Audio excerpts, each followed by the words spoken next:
പട്ടാപ്പകൽ വെറും 10 മിനിറ്റിൽ താഴെ മാത്രം സമയമെടുത്തുകൊണ്ട് ആ 4 പേർ വലിയൊരു മോഷണം നടത്തുന്നു.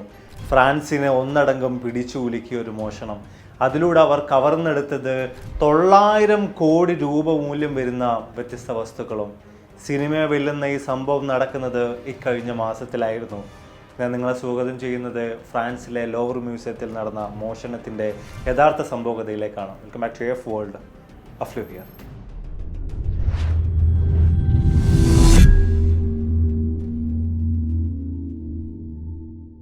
സംഭവം നടക്കുന്നത് ഇക്കഴിഞ്ഞ മാസം അഥവാ ഒക്ടോബർ 19-ാം തീയതിയാണ്. പാരീസിലെ പ്രശസ്തമായിട്ടുള്ള ലോവർ മ്യൂസിയം, നമ്മുടെ മൊണാലിസ പെയിൻറ്റിംഗ് ഒക്കെ തന്നെയും നിങ്ങൾക്ക് കാണാൻ സാധിക്കുന്നത് ഈ ഒരു മ്യൂസിയത്തിലാണ്. അതുപോലെ തന്നെ നിങ്ങളിപ്പോൾ കണ്ടുകൊണ്ടിരിക്കുന്ന ഈ പിരമിഡ് വ്യത്യസ്ത തരത്തിലുള്ള ഒരുപാടധികം സിനിമകളിലും ഫോട്ടോകളിലും ഒക്കെ ആയിട്ട് തീർച്ചയായിട്ടും നിങ്ങൾ കണ്ടിട്ടുണ്ടാകും. ഇതുള്ളതും നമ്മൾ ഈ പറഞ്ഞ ലോവർ മ്യൂസിയത്തിലാണ്. ഈ ഒരു മ്യൂസിയത്തിൽ നിന്നാണ് വളരെയധികം വിലപിടിപ്പുള്ള അമൂല്യമായിട്ടുള്ള ഒട്ടനവധി വസ്തുക്കൾ, അതായത് 850 കോടി മുതൽ 900 കോടി രൂപ മൂല്യം വരുന്ന, ഏറെക്കുറെ $100 മില്യൺ മുകളിൽ മൂല്യം വരുന്ന വസ്തുക്കൾ 4 മോഷ്ടാക്കൾ ചേർന്നുകൊണ്ട് 10 മിനിറ്റിൽ താഴെ മാത്രം സമയമെടുത്തുകൊണ്ട് പട്ടാപ്പകൽ മോഷ്ടിച്ചു കഴിഞ്ഞിരിക്കുന്നത്. വിശദമായിട്ട് ഈ കാര്യങ്ങളൊക്കെ തന്നെ നമുക്ക് കടന്നു ചെല്ലാം. ആദ്യമായിട്ട് ഈ ലോവർ മ്യൂസിയത്തെക്കുറിച്ച് നമ്മളൊന്ന് പരിശോധിച്ച് നോക്കുകയാണെന്നുണ്ടെങ്കിൽ നൂറ്റാണ്ടുകളുടെ പഴക്കമുണ്ട് ഈ ഒരു മ്യൂസിയത്തിന്, അല്ലെങ്കിൽ ആ ഒരു ബിൽഡിങ്ങിന്. 12-ാം നൂറ്റാണ്ടിൽ ഇതൊരു വലിയ കോട്ടയായിരുന്നു. പിന്നീട് അതൊരു റോയൽ പാലസ് ഒക്കെ ആക്കിയിട്ട് മാറ്റപ്പെടുന്നുണ്ട്. അതിനൊക്കെ ശേഷം 1793-ലാണ് പൊതുജനങ്ങൾക്ക് വേണ്ടിയിട്ട് ഇതൊരു മ്യൂസിയമായിട്ട് തുറന്നു നൽകുന്നത്.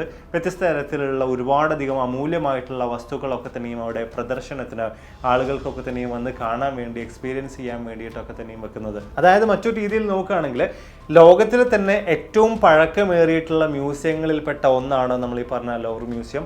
അതുപോലെ തന്നെ പാരീസിനെ സംബന്ധിച്ചിടത്തോളം ഏറ്റവും വലിയൊരു ടൂറിസ്റ്റ് അട്രാക്ഷൻ ആയിട്ടുള്ള ഒരുപാടധികം ആളുകൾ ഓരോ ദിവസവും കാണാൻ വേണ്ടി വന്നുകൊണ്ടിരിക്കുന്ന ഒരു മ്യൂസിയം കൂടിയാണത്. അവിടെയാണോ ഇത്തരത്തിലുള്ളൊരു വലിയ തോതിലുള്ളൊരു കൊള്ള നടന്നിട്ടുള്ളത്, മോഷണം നടന്നിട്ടുള്ളത് എന്ന് തന്നെയാണ് നമ്മൾ ഏറ്റവും അധികം ചിന്തിപ്പിക്കുന്നത്, ഏറ്റവും അധികം ഷോക്കിംഗ് ആക്കുന്നത്.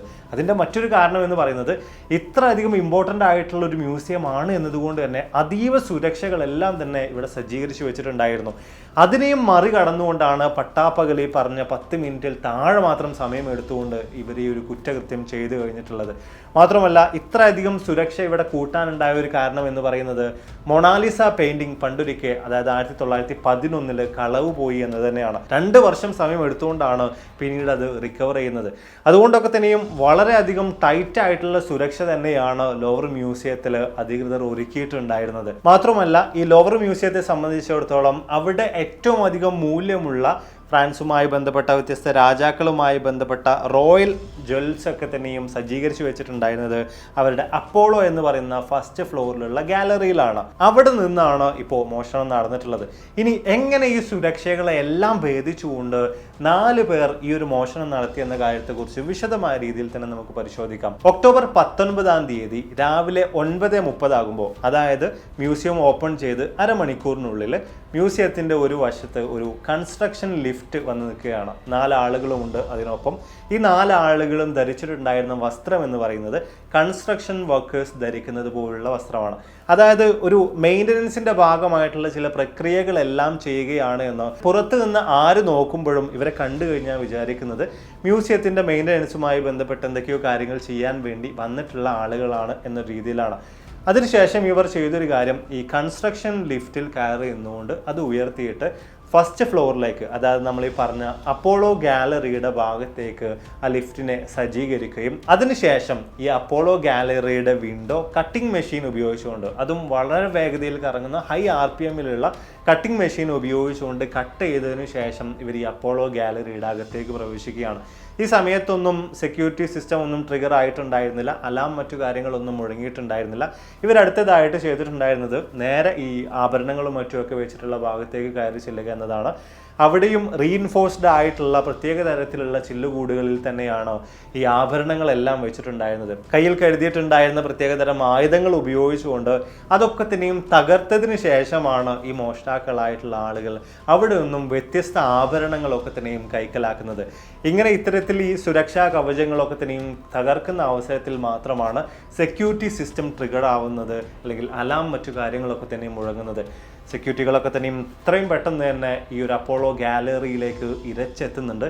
പക്ഷേ അപ്പോഴേക്ക് മോഷ്ടാക്കൾ കയ്യിൽ കിട്ടിയ ആഭരണങ്ങളും മറ്റുമൊക്കെ എടുത്തുകൊണ്ട് വന്ന അതേ വഴി തന്നെ തിരിച്ചിറങ്ങുകയാണ്. കൺസ്ട്രക്ഷൻ ലിഫ്റ്റിൽ കയറിയിട്ട് നേരെ താഴ്ഭാഗത്തേക്ക് എത്തുകയും താഴ്ഭാഗത്ത് മുൻപേ തന്നെ സജ്ജീകരിച്ചു വെച്ചിട്ടുണ്ടായിരുന്ന സ്കൂട്ടറുകൾ ഉപയോഗിച്ചുകൊണ്ട് പാരീസിന്റെ സിറ്റി ട്രാഫിക്കിലേക്ക് നുഴഞ്ഞു കയറുകയും ചെയ്യുകയാണ്. പോലീസുകാരെ സംബന്ധിച്ചിടത്തോളം വലിയ തോതിൽ തന്നെയുള്ള ട്രാഫിക്കിൽ ഈ ആളുകളെ കണ്ടെത്തുക എന്ന് പറയുന്നത് വലിയ വെല്ലുവിളിയായിട്ട് മാറുന്നുണ്ട്.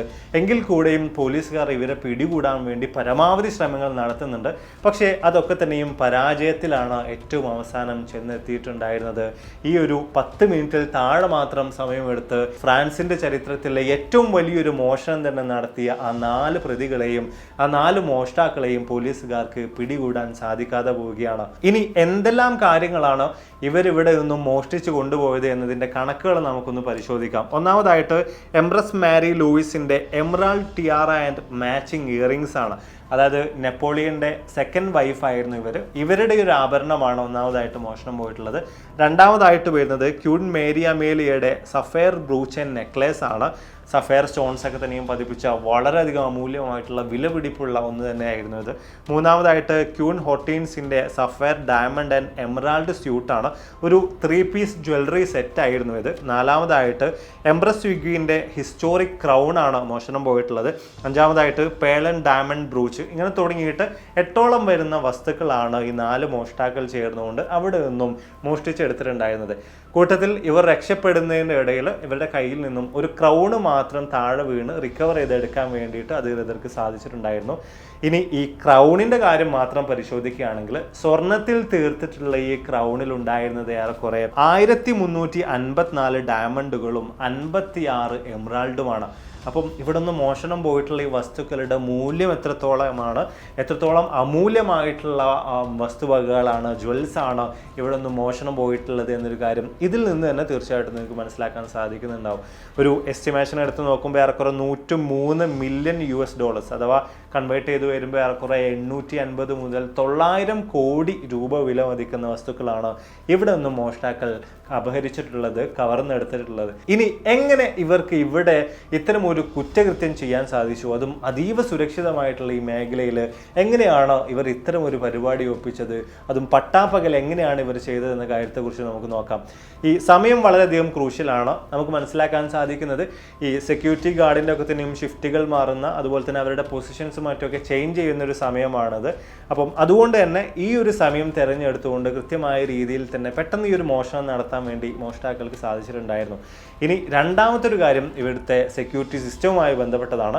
2003 ഇവിടെ സെക്യൂരിറ്റി സിസ്റ്റം സ്ഥാപിച്ചിട്ടുണ്ടായിരുന്നത്. അതായത് കുറച്ചധികം ഔട്ട്ഡേറ്റഡ് ആയിട്ടുണ്ട് ഓൾറെഡി ഈ സെക്യൂരിറ്റി സിസ്റ്റം എന്ന് വേണമെങ്കിൽ പറയാം. മാത്രമല്ല സെക്യൂരിറ്റി സ്റ്റാഫിൻ്റെ വലിയൊരു അഭാവവും കഴിഞ്ഞ കുറച്ച് കാലങ്ങളായിട്ട് ഈ മ്യൂസിയത്തിൽ ഉണ്ടായിരുന്നു എന്ന് പറയപ്പെടുന്നുണ്ട്. ഇനി ഇതിനൊക്കെ അപ്പുറത്തേക്ക് സംഭവിച്ച ചില കാര്യങ്ങളെക്കുറിച്ച് പരാമർശിക്കാം.